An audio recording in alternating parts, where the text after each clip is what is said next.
about 8 sandwiches. Welcome to the Safeway sauce aisle. More of this Everton Jones. The Bourbon garlic, 30-minute marinade. What do we got here? Steakhouse. A little bit of skeet here.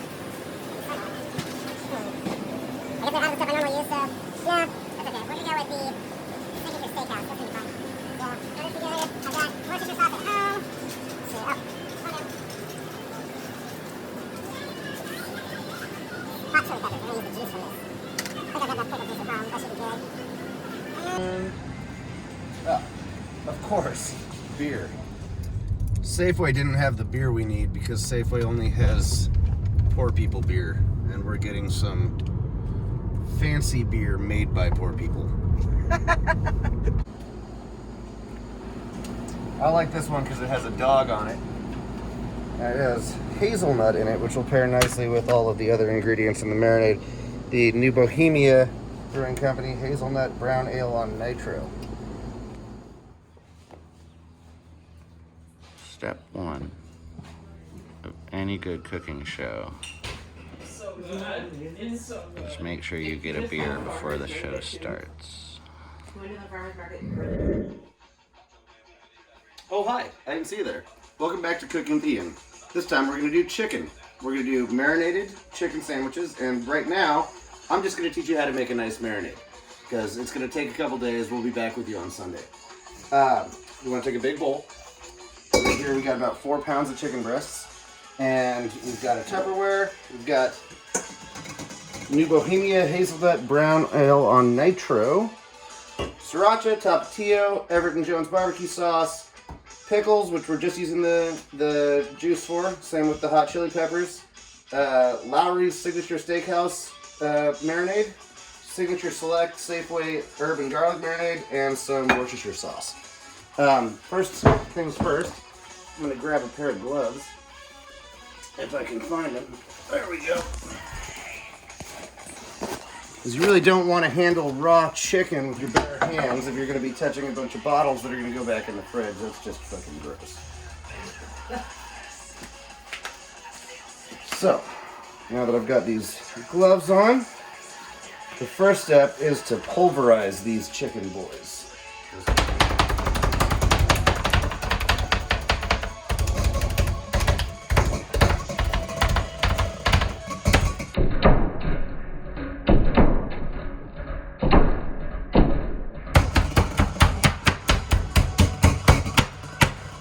Nice and flat. And we're going to take this knife and just stab the fuck out of them. The reason we're doing this is because flat chicken goes better on sandwiches and stabbed chicken does better with marinades. All the sauce will get into the center of the chicken instead of just on the outside.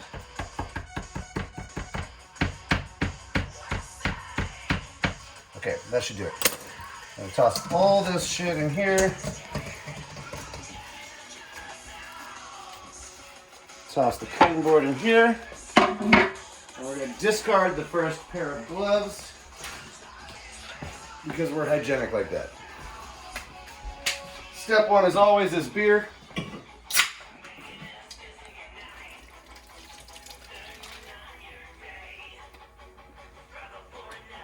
Ah, delicious. Apparently this one's named after their new brewery dog, Hazelnut, which is adorable. So, shout out to Hazelnut.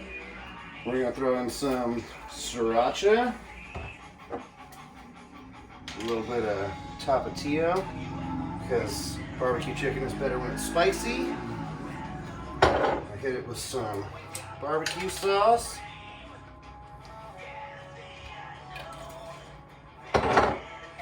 Then the thing about the pickle juice and the pepper juice is it kind of brines it while it's marinating. It gives it a nice little saltiness without having to over salt it.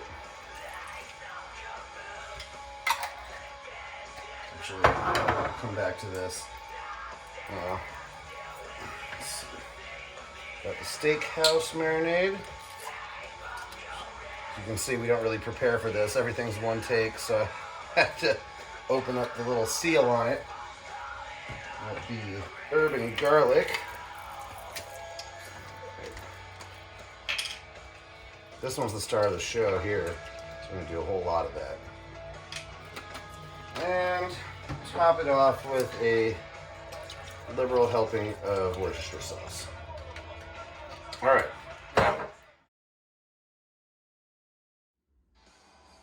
All right, so I'm just gonna get in here real nice and roll the chicken around in all this goodness. Make sure it's evenly distributed. Just so that all that flavor, all those different flavors we threw in there can get into every single piece of chicken. All right, and then next step, as cleanly as possible, we're gonna transfer, making sure to open them up, these chicken thighs. I believe there's 8 or 9 of them, so we're just gonna throw 1 or 2 in the small guy so we got room for all the marinade. We don't want any of it to go to waste. And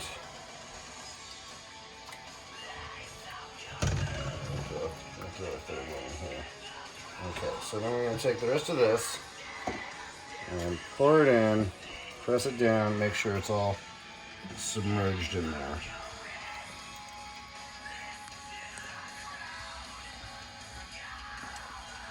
Now, one of the things that I learned, and that you need to know as well, is that even if you're brining and marinating chicken, if you're not freezing it, you really only have about 2, maybe 3 days before you can cook and eat it. I made that mistake when I was much younger. I thought, why not marinate chicken for 5 or 6 days? And I got quite sick, so don't do that. We're gonna just take these gloves off, pop the lids on here and put them in the fridge, and we'll see you Sunday. It was like a tiny little farmer's market with like 7 Tabasco? vendors. How do you do that? What's up? Are we out of Tabasco? B-roll! Alright, it's Sunday morning, and we are putting together some micheladas before we get to cooking these chicken sandos. So I'm just rubbing this wedge of lime on here, and I'm gonna roll it in all this tahini. So you get a nice little rim. Put the lime on. Take some Lefty O'Doul's Bloody Mary mix.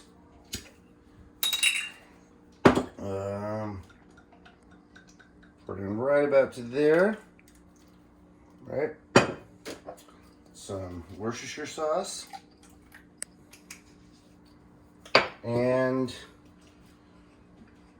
Cholula. You know what? Let's throw a little black pepper in there. Can we put in asparagus in mine? Sure. I mean, they're not cooked. They're good uncooked. All right. Add an uncooked asparagus for roast. So you just take some Modelo and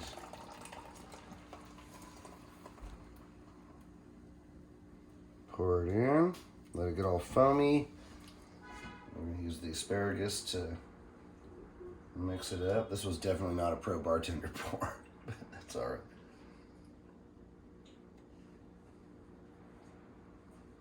And then we'll repeat the process later. All right, I've got this Fun House apple cinnamon pastry sour from Sudkirk Brewing, which looks pretty delicious, honestly.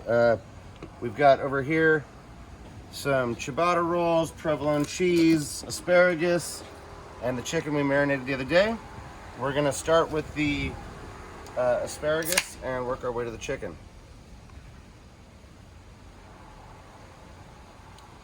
Oh, that's fucking fantastic. Are you kidding me?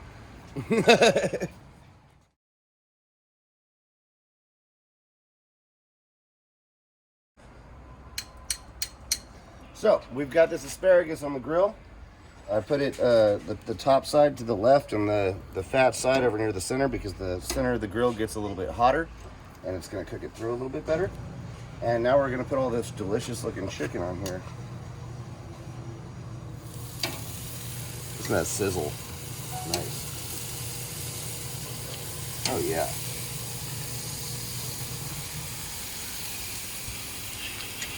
Notice that texture from your pounding. Yep, from all the beating of the chicken. You gotta beat your meat. And then we got a couple more here. Notice the placement.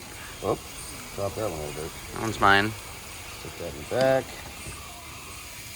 And there we go. We've now populated the grill with all the chicken we're going to need, and I'll check back with you when I'm going to slather it with more of that marinade.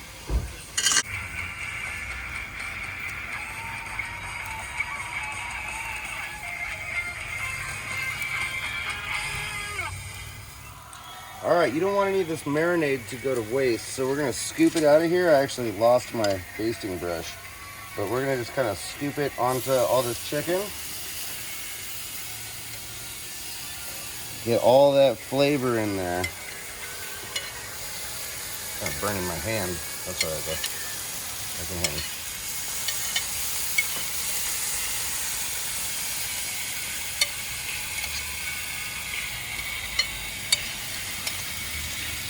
We're gonna do here. We're gonna do one last flip, actually, after all this, so that we properly cook all the chicken juices that are in here.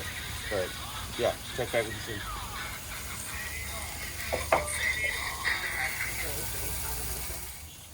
I'm gonna put some provolone slices on these cheeses, or on these chickens, and get ready to make them into some open-faced Sandos. And so we just gotta, these chickens are just about done. We gotta melt the cheese, and then we're good to go upstairs and get it going. How long you say the chickens were on? Oh, I don't know, maybe 10 minutes, something like that. Like, I don't do super high heat with chicken because you want it to cook all the way through. And this one's gonna be naked. Cheeseless boy.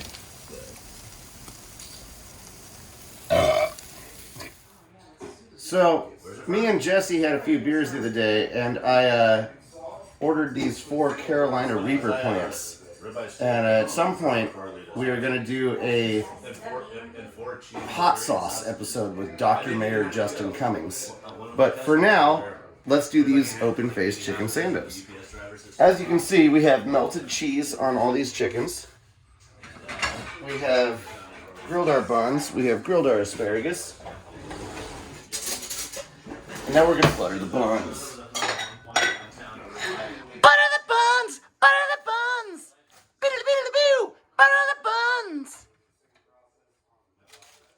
So just throw some butter, because butter is fucking liquid, or half liquid, half solid gold, whatever you want to call the state of matter that butter is.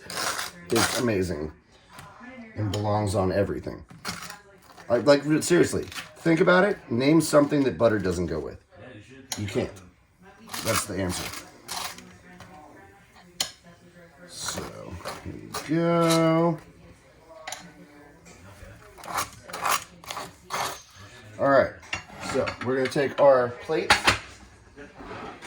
and spread them out around the kitchen because I don't have ample space.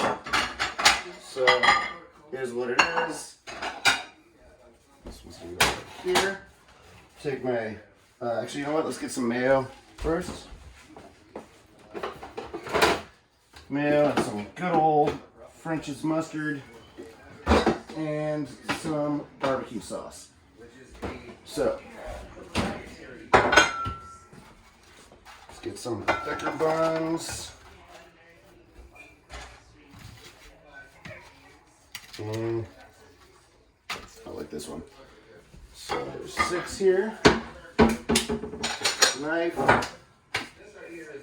Do a little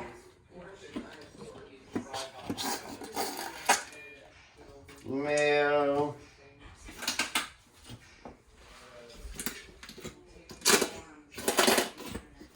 It's good sounds.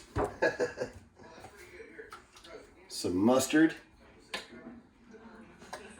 Just plain yellow mustard. It's fine. No need to be fancy about it. And then a little bit of barbecue sauce, the same kind we've used the last couple episodes, same kind we used in the marinade. So, I'd like to point out most cooking shows only show you one meal being made. That's true. This is actually cooking for several people, so this is how it's done, boys. I'm gonna just kind of slop it up. Ian brings you the authentic cooking experience. Yeah, it's messy, it's real. It's the way we want it. So just slop these up. Slop this up. Look how gross that looks. It's awesome.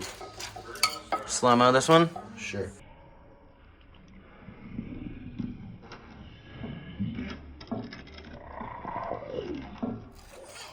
It's like a fucking modern art piece. It's amazing.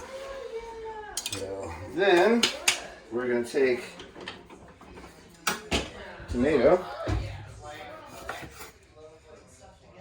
It's a nice organic tomato too. We go high quality with some things and low quality with other things. It's just the way of the world. Right, the asparagus from the farmer's market. That's right, yeah.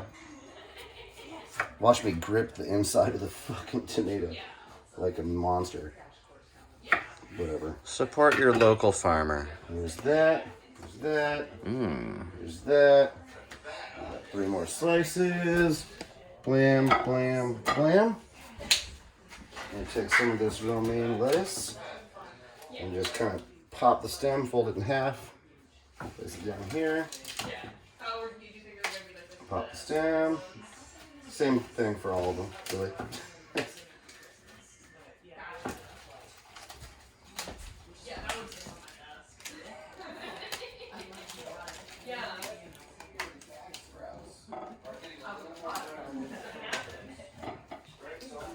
Okay, got that all there.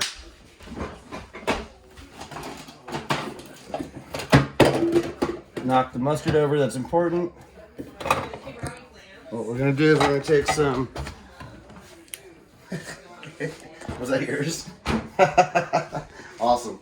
We're gonna take some pickles. Throw a couple pickles on each of these. Boom. And boom. And boom. Boom. Boom. That pickle sucks. That's the thing about jars of pickles. Sometimes they suck. And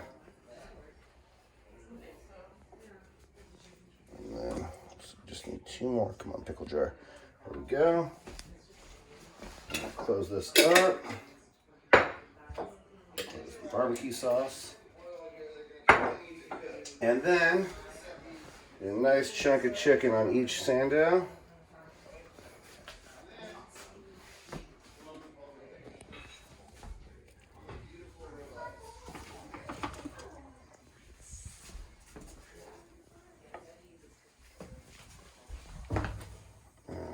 This is a good one. Put that right there. Whoa, no. Fell off. All right. Cool. So that's a nice open face sando, which is what we're doing today. Sorry, I clean as I go. Just force a habit. All right. So I'm going to move these to the side. Throw a little handful of asparagus onto each plate.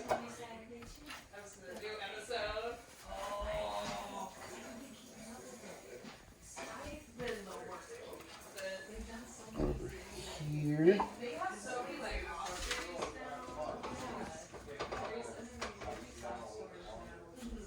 Boom, boom. And then just to top it off, I'll take some of these hot chili peppers, just as like a garnish. And hang out right over here on the side, and everyone can use them as at will. Sorry if I'm rushing a little bit, I'm just trying to serve 6 people food all at once. And I am tired from working so much. Well, that one's kind of bullshit, so there we go. 1 regular pepper, 2 bullshit peppers.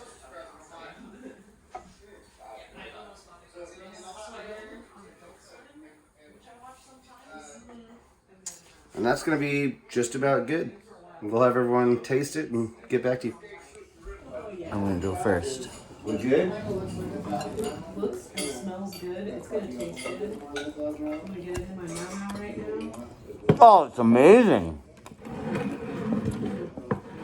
Yum, yum, yum, yum, yum.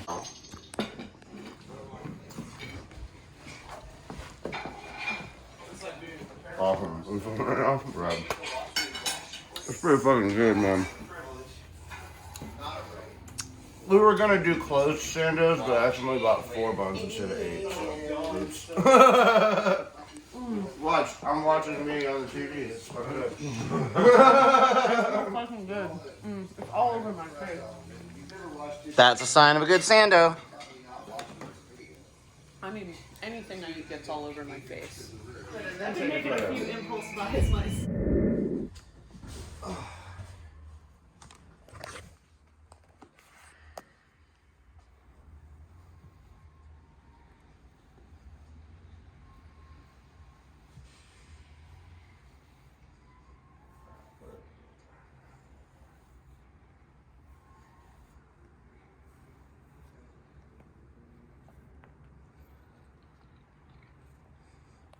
Alright, why don't we can go to Scotts Valley, Watsonville.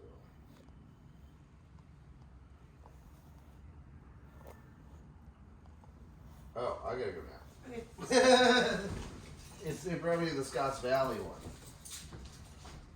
It's like, oh, that's like really close. Okay.